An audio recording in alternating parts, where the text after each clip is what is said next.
Éco-Océan Institute, c'est une association, loi 1901. Donc elle a été créée en 2004 à l'initiative de 2 chercheurs, donc moi-même et ma collègue Léa David. On voulait développer donc des projets en écologie marine sur les cétacés et les oiseaux marins, sur la préservation des vertébrés marins de façon générale.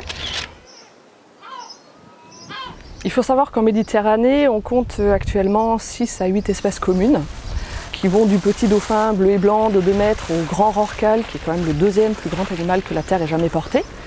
On a ça en Méditerranée avec le cachalot, le globicéphale. On travaille en écologie marine sur des animaux sauvages en mer. Donc il faut faire des missions pour aller collecter les données. Ce sont des animaux qui sont peu fréquents, qu'on étudie que lorsqu'ils sont en surface, donc c'est une petite portion de leur temps. Et puis il faut une masse suffisante de données pour commencer à pouvoir les analyser et que ça donne des résultats fiables.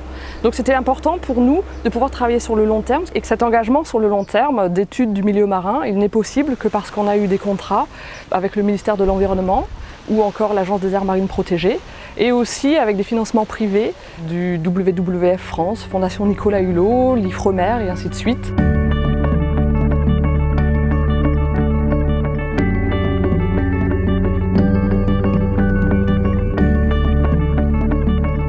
Au niveau d'Éco-Océan, on a un axe donc recherche, et à l'intérieur de cet axe recherche, on a différents volets.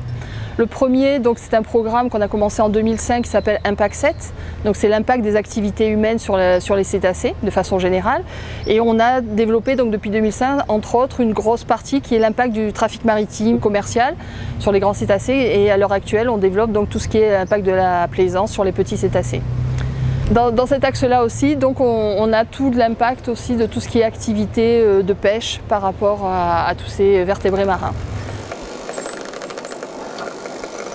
Et effectivement, en cartographiant à la fois le trafic maritime et les cétacés, on a superposé ces 2 types de cartes et il ressort des zones, notamment au centre de la mer Ligure, où les risques de collision sont les plus importants. Et c'est là ensuite qu'on peut proposer des mesures telles que des limitations de vitesse, des observateurs permanents pour détecter les animaux en surface et la nuit par exemple aussi des hydrophones qui détecteraient la présence des animaux et permettraient aux capitaines de pouvoir réagir et éviter les collisions.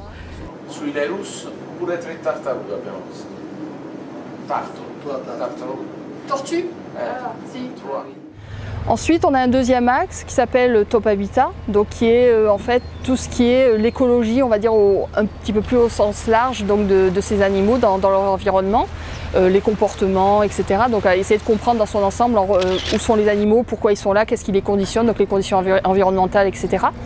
Et puis on a un troisième axe qui est Programme Monitor.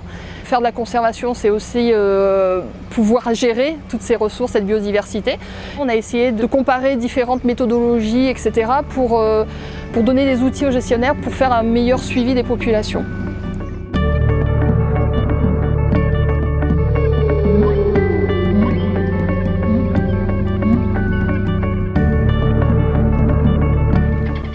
Alors du fait de nos 15 ans d'expérience maintenant sur le domaine des cétacés et des oiseaux marins en Méditerranée, on est souvent sollicité à la fois pour des études d'impact, des inventaires faunistiques, notamment dans le cadre de Natura 2000, aussi pour des relectures d'ouvrages sur les cétacés ou des CD-ROM éducatifs. Et enfin, on intervient dans pas mal de groupes d'experts, de tables rondes, à la fois au niveau national ou international, comme dans le cadre du sanctuaire Pélagos de protection pour les cétacés, ou de carrément l'accord international pour la protection des cétacés en Méditerranée, qu'on appelle l'ACOBAM, c'est dans laquelle tous les pays de Méditerranée et de mer Noire prennent part.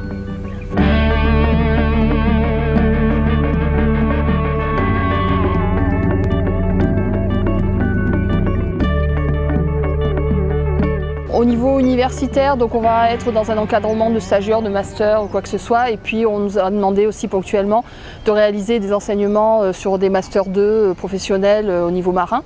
Ensuite, on a tout un volet de formation, donc des guides de nos partenaires, qui sont la Swiss Cetacean Society, Cybelle Planète ou Partis Futur.